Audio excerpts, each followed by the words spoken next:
لا تعايرني ولا عايرك، الهم طايلني وطايلك. حد يقول لي ايه يا عم دول انت داخل تدهن امثال من اولها، اقول لك لا، ده ما يعبر عن حال قمه القاع النهارده في الدوري الانجليزي ما بين نادي ليفربول ونادي تشيلسي. اهلا بيكم في حلقه جديده والسلام عليكم ورحمه الله وبركاته. وانتهت قمه الدوري الانجليزي اللي هي المفروض في المعتاد تكون خاطفه للاضواء في البريمير ليج، لكن النهارده تنتهي زي ما قلت لك امبارح بالظبط لقاءات الفريقين على مدار الماتشات اللي فاتت متكافئه بشكل كبير، واخر 4 ماتشات انتهت بالتعادل ما بين الفريقين. النهارده الخامس بيتكرر وتعادل سلبي ما بين الفريقين.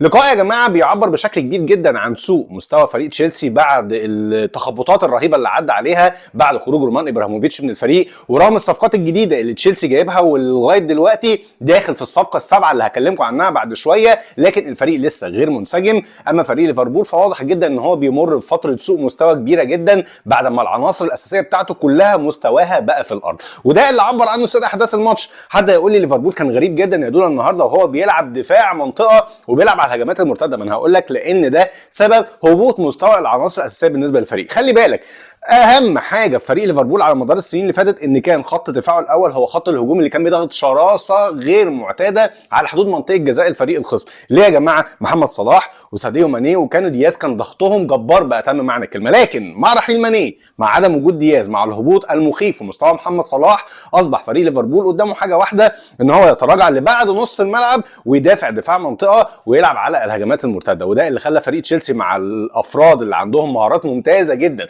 في خط وسط وهجوم الفريق قادر دايما مع مرور الوقت ان هو يخلق الثغرات، وراح باكتر من فرصه خطره على راسها الوافد الجديد مودريك، اللاعب الممتاز جدا الاوكراني اللي انا بتنبأ له انه هيكون ليه مستقبل مبهر مع تشيلسي، وبصناعه حكيم زياش اللي قدم واحده من افضل ماتشاته النهارده. لاعب شخصيته كبيره جدا، لاعب 30 دقيقه قدم ماتش مع تشيلسي كانه بيلعب مع تشيلسي بقاله سنين طويله. دلوقتي المباراه تنتهي وعلى الرغم من كده، رغم الموقف السيء بالنسبه للفريقين ليفربول 8 وتشيلسي 10، لكن الفرق ما بين المركز الخامس يا جماعه وما بين المركز ال 12 كلهم على بعض 4 نقط. يعني وارد جدا ان احنا نشوف الفريقين خلال الجولات اللي جايه لو استعادوا مستواهم مره ثانيه يرجعوا ينافسوا على المراكز المؤهله لبطوله دوري ابطال اوروبا. ان كان ده كلام سريع عن الماتش، فنيجي لنقطه الصفقات وتطور هام جدا ذكرته الصحف الاسبانيه على مدار الساعات اللي فاتت في مستقبل نجم منتخب المغرب حكيم زياش، لان تشيلسي مهتم بالتعاقد مع محور ارتكاز تقيل وعارض على نادي برشلونه حاليا ان هو يبدل زياش بفرانك كيسيه لاعب نادي برشلونه. المشكله بقى يا جماعه او المفاجاه الاكبر